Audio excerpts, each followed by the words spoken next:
بسم اللہ الرحمن الرحیم۔ السلام علیکم عزیز طلباء، اس سے پہلے ہم نے عبادت کے لغوی اور اصطلاحی معنی پر ہم نے اسٹڈی کی، تو اب ہم عبادت کی اہمیت و افادیت، تخلیق انسانی کی غرض و غایت، عبادت کا وسیع مفہوم، مسلمان بھائی کی خیرخواہی عبادت، کسب رزق حلال عبادت ہے، فرض عبادات کے فوائد اور تمام عبادات کے دنیاوی اور اخروی فوائد، اس پر ہم ڈسکس کریں گے۔ عزیز طلباء، اسلام ایمان اور عقائد کی اصلاح کے بعد سب سے زیادہ زور عبادات پر دیتا ہے۔ اللہ تعالیٰ نے نماز، روزہ، زکوٰۃ، حج اور جہاد وغیرہ کی شکل میں جن عبادات کا حکم دیا، حقیقت میں ان کا مقصد اپنے دل و جان اور مال و متاع کو اللہ تعالیٰ کے حضور پیش کر کے اس کی رضامندی اور خوشنودی کا حصول ہے۔ جو کوئی ان احکامات سے روگردانی کی روش اختیار کرتا ہے تو اسے اللہ تعالیٰ کی ناراضگی اور عذاب کا سامنا کرنا پڑتا ہے، کیونکہ وہ اللہ تعالیٰ کا بندہ ہوتے ہوئے بھی اس کی بندگی کا حق ادا نہیں کرتا۔ عزیز طلباء، عبادت کی اہمیت، نماز، روزہ، حج، زکوٰۃ، جہاد، ان سب کی اگر ایک ہی تعریف کی جائے کہ یہ سب اعمال اس لیے عبادت کی جاتی ہے کہ اللہ رب العزت کی رضا کی خاطر، اور جب اللہ رب العزت کی رضا کی خاطر یہ سب عبادات کی جاتی ہیں تو اللہ رب العزت اس بندے سے راضی ہوتا ہے جب یہ عبادات بطور عاجزانہ اللہ رب العزت کی بارگاہ کے اندر کی جائیں۔ اگر بطور تکبرانہ کی جائے تو پھر ایسی عبادات رب کو مقبول نہیں ہے۔ اور جو بندہ اللہ رب العزت کے حکم کے مطابق، اس کے بتائے ہوئے احکام کے مطابق اللہ رب العزت کے ہاں اپنے آپ کو نماز کے لیے پیش کرتا ہے، روزے کے لیے پیش کرتا ہے، جہاد کے لیے، زکوٰۃ کے لیے، اپنے مال و متاع کو، اپنا ہر کام جو ہے وہ اللہ رب العزت کی منشا کے مطابق کرتا ہے، تو اس کی اہمیت اور افادیت یہ ہے کہ اللہ رب العزت کی رضا کو وہ حاصل کرنے کے لیے جب اللہ رب العزت اس سے راضی ہو جاتا ہے تو کائنات کی ہر چیز جو ہے عزیز طلباء اس کو مل جاتی ہے۔ تو عزیز طلباء، اس کی اہمیت اور افادیت، اگر ان احکام سے وہ روگردانی کی روش اختیار کرتا ہے، نماز سے، روزہ سے، حج سے، زکوٰۃ سے، تو یہ سب چیزیں جو ہیں وہ اللہ رب العزت کی ناراضگی کا سبب بنتی ہیں۔ تو اس لیے عزیز طلباء، ہم پر لازم ہے کہ ہم بطور عاجزانہ اپنے اخلاص کے ساتھ اللہ رب العزت کی بارگاہ کے اندر اس کے بتائے ہوئے احکام کو بجا لاتے ہوئے اس کی بارگاہ کے اندر حاضر ہوں۔ آگے ہے تخلیق انسانی کی غرض و غایت۔ یہ واضح ہے کہ اللہ کے عالم نے اپنے پاک کلام کے اندر ارشاد فرمایا وَمَا خَلَقْتُ الْجِنَّ وَالْإِنسَ إِلَّا لِيَعْبُدُونِ، کہ میں نے جنوں اور انسانوں کو اپنی عبادت کے لیے پیدا فرمایا۔ یہ انسان کی غرض اور غایت یہ ہے کہ یہ انسان اللہ رب العزت کی عبادت اور ریاضت کے لیے پیدا کیا گیا۔ اللہ تعالیٰ نے انسان کو اشرف المخلوقات بنایا، اس سے معزز و مکرم بنایا، اسے خوبصورت شکل عطا فرمائی اور طرح طرح کی نعمتیں عطا فرمائی۔ اللہ تعالیٰ کی کبریائی اور اس کی بے شمار نعمتوں کا تقاضا یہ ہے کہ بندہ صرف اسی کی بندگی کرے اور اس کی اطاعت کو اپنا شیوا بنائے۔ چنانچہ اللہ رب العزت نے تمام بندوں کو مخاطب کر کے فرمایا، ارشاد باری تعالیٰ ہے یا ایھا الناس اعبدوا ربکم الذی خلقکم والذین من قبلکم لعلکم تتقون، اے لوگو اپنے رب کی عبادت کرو جس نے تمہیں اور تم سے پہلے لوگوں کو پیدا کیا تاکہ تم پرہیزگار بن جاؤ۔ ایک تو اللہ رب العزت نے ارشاد فرمایا وما خلقت الجن والانس الا لیعبدون، اور دوسرے مقام پر اللہ کے عالم ارشاد فرماتا ہے کہ یا ایھا الناس اعبدوا ربکم الذی خلقکم والذین من قبلکم لعلکم تتقون۔ اللہ کے عالم ارشاد فرماتا ہے کہ اے لوگو تم میری عبادت کرو، میں نے تمہیں اور تم سے پہلے لوگوں کو پیدا کیا لعلکم تتقون، تاکہ تم پرہیزگار بن جاؤ۔ کہ یعنی پیدائش کا مقصد کہ اے لوگو اپنے رب کی عبادت کرو جس نے تمہیں اور تم سے پہلے لوگوں کو پیدا کیا تاکہ تم پرہیزگار بن جاؤ۔ تو یوں سمجھیے کہ تخلیق انسانی کا عزیز طلباء مقصد صرف یہ ہے کہ اللہ رب العزت کی بارگاہ کے اندر سر بسجود ہو جانا، یہ تخلیق انسانی کا مقصد ہے، اور ہم وقت اللہ رب العزت کی بارگاہ کے اندر اپنے آپ کو جھکائے رکھنا، کیونکہ انسان اس دنیا کے اندر خواہشات بھی ہے، اور انسان کے اندر اللہ رب العزت نے دو چیزیں رکھی ہیں، ایک خواہشات اور دوسرا جو ہے وہ انسان کے اندر عبادت کا سلسلہ جو ہے یہ موجود ہے۔ جو شخص خواہشات کو اپنے اوپر سوار کر لیتا ہے، رب کی بارگاہ کے اندر جھکتا نہیں، تو وہ انسان اس سے اللہ رب العزت کہ یہ چیز جو ہے وہ اپنے نفسانی خواہشات پر عمل کرنا یہ انسان کے لیے ناراضگی کا سبب بنتا ہے۔ آگے ہے کہ عبادت کا وسیع مفہوم، عبادت کے وسیع مفہوم کے معاملے میں اسلام نے دین و دنیا کی تفریق کو روا نہیں رکھا، بلکہ انسان کا ہر وہ کام جس سے مقصود اللہ تعالیٰ کی رضا و خوشنودی ہو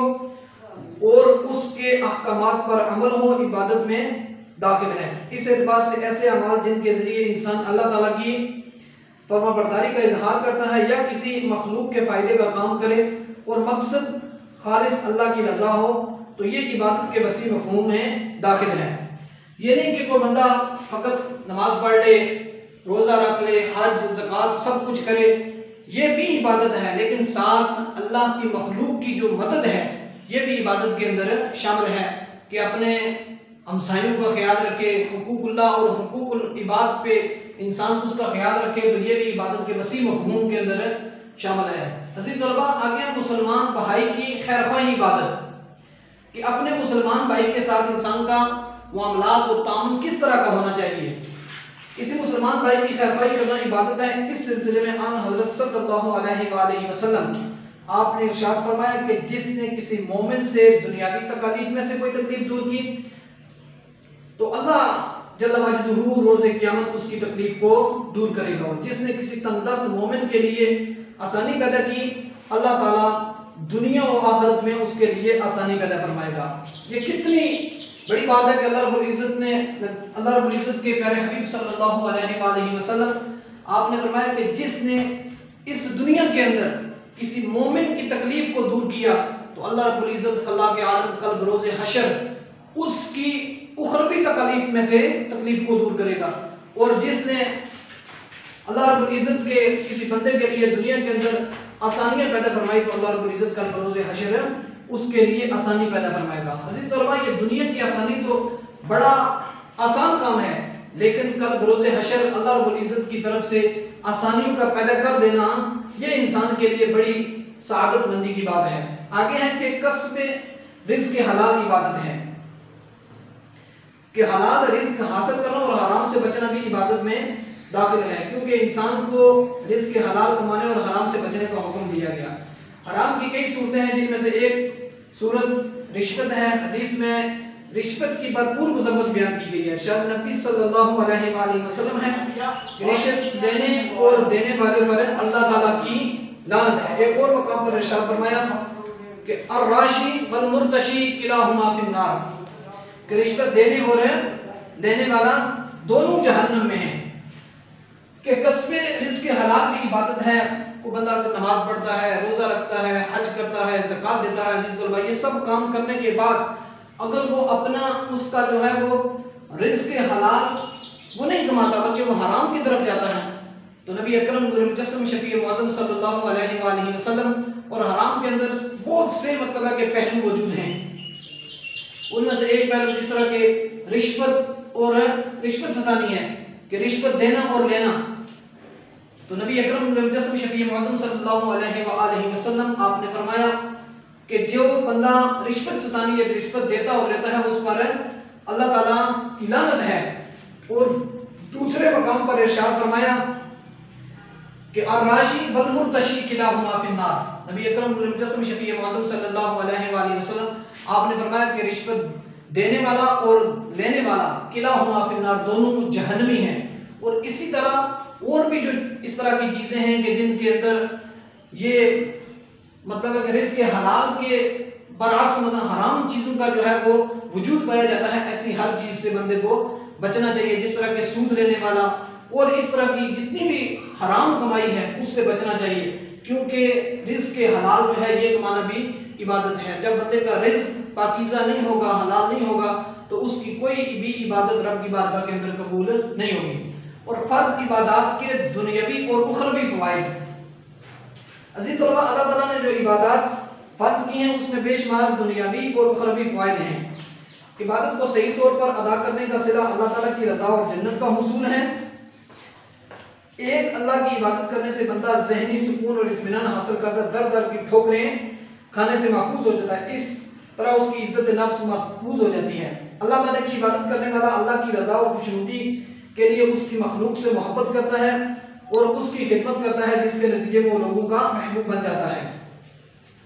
ایک تو یہ چیز کہ جو بندہ عبادت صحیح طور پر ادا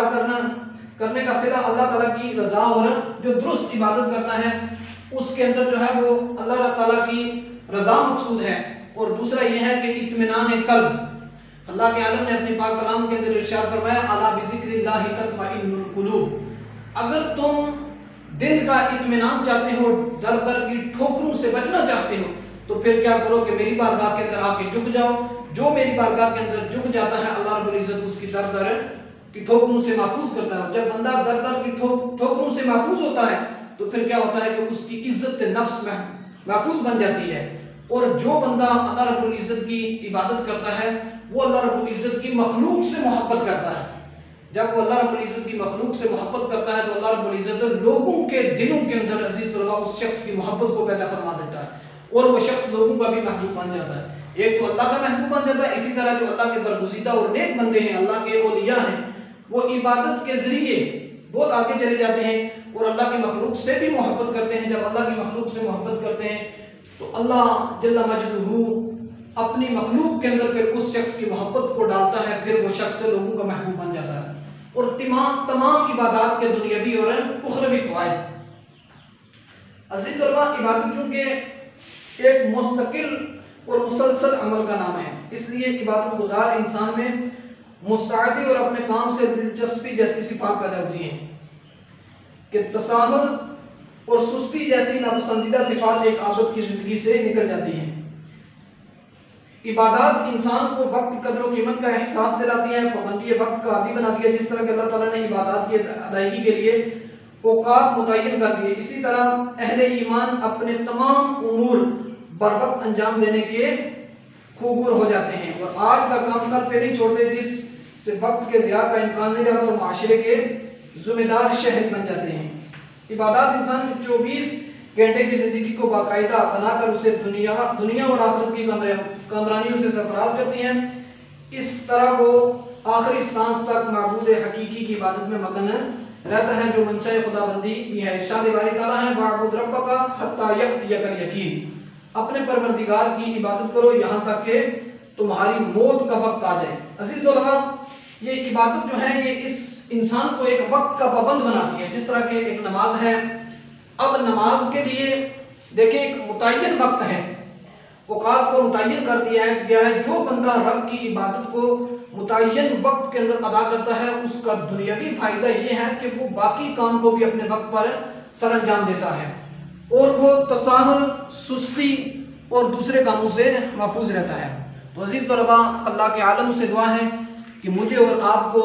صحیح معنوں اور انتہائی عاجزی اور انکساری سے اللہ کے عالم کی بارگاہ کے اندر جھکنے کی ہمت اور توفیق عطا فرمائے۔ عزیز طلباء آج کے ہمارے اس سبق کے اندر عبادت کے بارے میں ہم نے اسٹڈی کی، اس کی اہمیت و افادیت، تخلیق انسانی کی غرض و غایت، عبادت کا وسیع مفہوم، مسلمان بھائی کی خرفہ عبادت، کسب رزق کے حلال عبادت ہے، فرض عبادات کے فوائد، تمام عبادات کے دنیاوی اور اخروی فوائد۔ دعا ہے کہ اللہ کے عالم مجھے اور آپ کو صحیح معنوں کے اندر اللہ کے حضور جھکنے کی ہمت اور توفیق عطا فرمائے۔ اللہ حافظ، السلام علیکم ورحمۃ اللہ وبرکاتہ۔